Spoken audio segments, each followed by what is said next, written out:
আমরা সাধারণত ডিমের লাল লাল ঝোল আলু দিয়ে খেয়ে থাকি, কিন্তু এইভাবে একবার ডিমের কোরমা রান্না করলে এর স্বাদ মুখে লেগে থাকবে। বাড়িতে যদি তুমি একবার বানিয়ে খাওয়াও, তারা কিন্তু বারবার আবদার করবে এই ডিমের কোরমাটা বানিয়ে দেওয়ার জন্য। আসসালামু আলাইকুম everyone, welcome to Mampi's kitchen. তার জন্য আগে থেকে সিদ্ধ করে রাখা 8টা ডিম আমি খোসা ছাড়িয়ে একটু নুন মাখিয়ে নিচ্ছি। আর তোমরা কে কে ডিমের কোরমা খেতে পছন্দ করো অবশ্যই কিন্তু কমেন্টে জানিও। এবার একটা বাটিতে নিয়ে নিচ্ছি কয়েকটা কাজু বাদাম, কিশমিশ, আর নিয়ে নিচ্ছি চালমগজ, একদম অল্প অল্প করে নিচ্ছি। দিয়ে দিচ্ছি একটা কাঁচা লঙ্কা। এবার এটা একটা মিহি পেস্ট করে নেব সামান্য একটু পানি দিয়ে। তারপর একটা ফ্রাই প্যানে আমি দিয়েছি অল্প একটু তেল, তারপর ডিমগুলো একটু ফ্রাই করে নেব। খুব বেশি পুড়িয়ে ফেলবো না বা খুব বেশি ভাজা ভাজা করব না, হালকা যখন একটু রং ধরবে তখনই কিন্তু ডিমগুলো তুলে নেব। আর তার আগে বলে রাখি, তোমরা আমার ইউটিউব চ্যানেলে যদি নতুন বন্ধু হয়ে থাকো প্লিজ চ্যানেলটা সাবস্ক্রাইব করে রাখবে। আর ফেসবুক পেজ থেকে দেখলে পেজটাকে ফলো করে পাশে থাকবে এরকম নিত্য নতুন রেসিপি পাওয়ার জন্য। তো এইবার সেই একই ফ্রাই প্যানে আমি দিয়ে দিলাম আর একটু তেল, আর দিয়েছি এখানে গোটা গরম মশলা। গোটা গরম মশলা যেমন হয় সেইগুলো দিয়েছি। তারপর দিয়ে দিলাম এখানে পেঁয়াজ বাটা। আমি এখানে 2টো পেঁয়াজ বাটা ব্যবহার করছি। পেঁয়াজ বাটাটা দিয়ে একটু ভালো করে আমি নাড়াচাড়া করে নিচ্ছি। যখনই একটু রং ধরবে তখনই দিয়ে দেব আদা আর রসুন বাটা। এখানে আগে থেকে যে মশলাটা বেটে রেখেছিলাম সেটাই দিয়ে দিলাম, আর আদা রসুন বাটাটা দিয়ে দিলাম। তারপর বেশ ভালো করে আমি মিশিয়ে নিচ্ছি। এটা কিন্তু খুব ভালো করে কষাতে হবে যতক্ষণ না তেল ছাড়বে। তো আমি খুব ভালো করে মিশিয়ে নিচ্ছি। দেখতেই পাচ্ছ কিন্তু অনেকটা তেল ছেড়ে এসেছে বা অনেকটা শুকিয়েও এসেছে।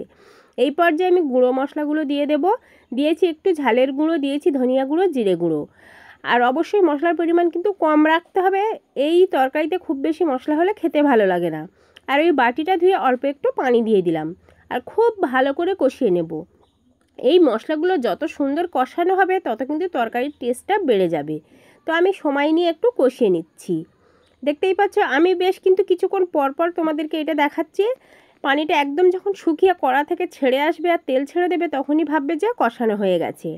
এইবার আগে থেকে ভেজে রাখা ডিমগুলো আমি এখানে দিয়ে আবারও মশলার সাথে খুব সুন্দর করে মিশিয়ে নিচ্ছি।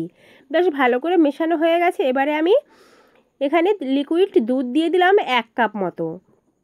বেশ ভালো করে নাড়াচাড়া করে মিশিয়ে দিচ্ছি। আবারও একটু দুধ আমি এখানে দিয়ে দেব। তো দুধটা দিয়ে দিয়েছি। এবার বেশ ভালো করে আমি মিশিয়ে নিয়ে এটাকে রান্না করে নেব বেশ কয়েক মিনিটের জন্য। এবারে কিন্তু আমি দিয়ে দেবো একটু স্বাদ মতো নুন। নুনটা দিয়ে আবারও একটু মিশিয়ে নিচ্ছি।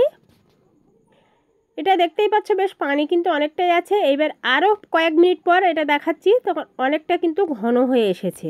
তো আবারও নাড়াচাড়া করে নিচ্ছি। এটা আবারও কয়েক মিনিট পর দেখাচ্ছি। বেশ আমার পছন্দ মতো গ্রেভি চলে এসেছে। তো উপর থেকে আমি 1 চামচ ঘি দিয়ে ঢাকনাটা বন্ধ করে দিলাম এবং গ্যাসের ফ্লেমটাও বন্ধ করে দেব। এবার কয়েক সেকেন্ড পর তোমাদেরকে দেখাচ্ছি। এই যে দেখো কতটা সুন্দর কালার এসেছে।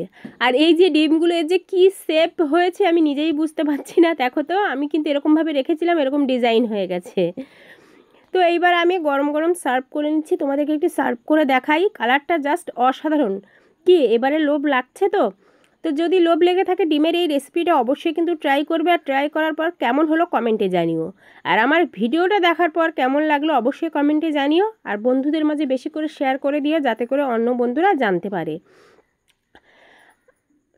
তো একটু তোমাদের কাছ থেকে দেখালাম কতটা সুন্দর হয়েছে। গ্রেভিটা বেশ থকথকে হয়েছে, কালারটা জাস্ট অসাধারণ হয়েছে। আমার তো ভীষণই ফেভারিট। তোমাদের কার কার পছন্দ কমেন্টে বলে যেও।